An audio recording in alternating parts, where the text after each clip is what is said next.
Hi, welcome to a new lecture in the course of Ideological Study of the Scarlet Letter. And today we will study, in a nutshell, in a summary, the theory of ideological cynicism. And we will find it in chapter 5.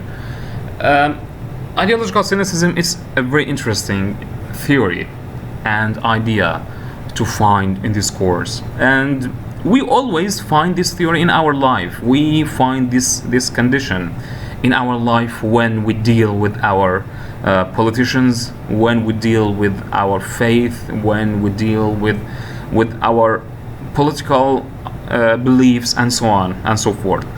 So ideological cynicism, it is the dominant form of ideology in today's world, in the 21st century, especially after this crisis. So we find this in all fields of our lives. So let's find out, what does it mean, ideological cynicism? Ideological cynicism. Before I move on, if you remember in the first lecture, we said that the definition of ideology is that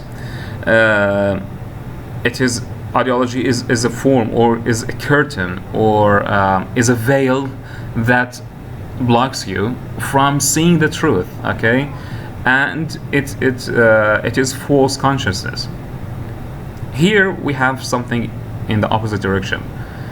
The definition is, in some totalitarian governments, the prevailing ideology is that of ideological cynicism.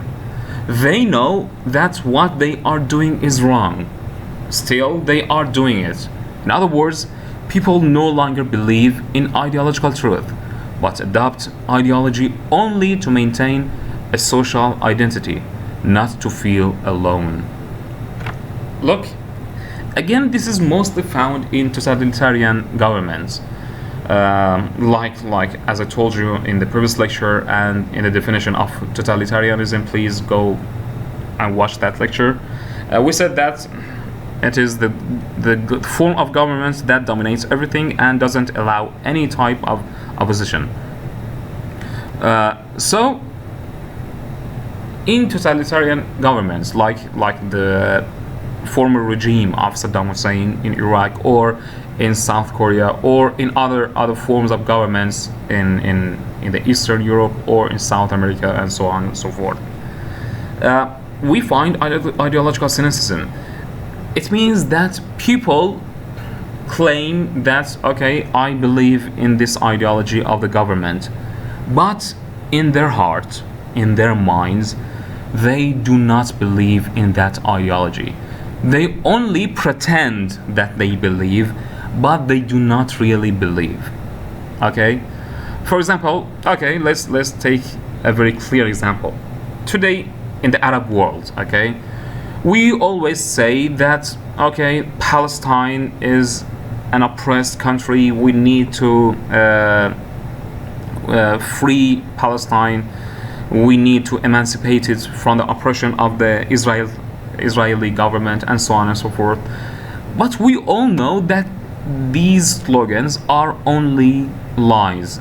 We are lying, and nothing is true in those claims. So this is called ideological cynicism. Or, for example, in Iraq, we know the ideology of human rights. We know that, okay, human rights is something good. We should abide and stick to human rights, and so on. But in our hearts, we do not sometimes believe in human rights, because everything here is violated. There are no human rights in Iraq. That's why it is something ideological cynicism. So it means in general that we tend, or we pretend that we believe in some kind of ideology, but in our hearts, in our minds, we do not believe in that ideology. This is called ideological cynicism. Let's take an example from chapter 5 in the novel. It perfectly matches ideological cynicism. Okay, let's read this quotation, somewhat long quotation. By degrees, nor very slowly, her handiwork became what would now be termed the fashion. She was a tailor, by the way. Hester was a tailor, okay? Whether from commiseration for a woman of so miserable a destiny, or from the morbid curiosity that gives a fictitious value even to common or worthless things, or by whatever other intangible circumstance was then, as now, sufficient to bestow on some persons what others might seek in vain, or because Hester really filled the gap which must otherwise have remained vacant, it is certain that she had ready and fairly requited employment for as many hours as she saw fit to occupy with her needle. Vanity, it may be, chose to mortify itself by putting on, for ceremonials of pomp and state, the garments that had been wrought by her sinful hands. Her needlework was seen on the ruff of the governor. Military men wore it on their scarfs, and the minister on his band. It decked the baby's little cap. It was shut up to be miles went and milder away in the coffins of the dead, but it is not recorded that, in a single instance, her skill was called in aid to embroider the white veil which was to cover the pure blushes of a bride. The exception indicated the ever relentless rigor with which society frowned upon her sin.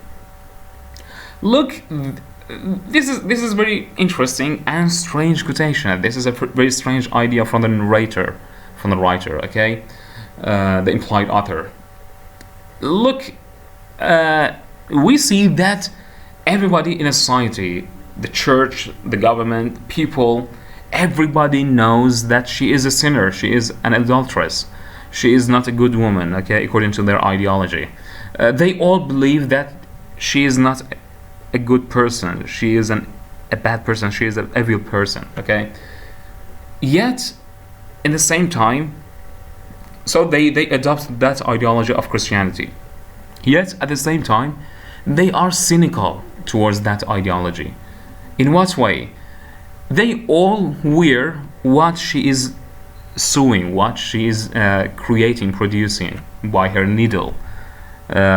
She makes some clothes or some craft on clothes and on those outfits. Yet they wear what she creates. They wear what she produces. And that's really strange.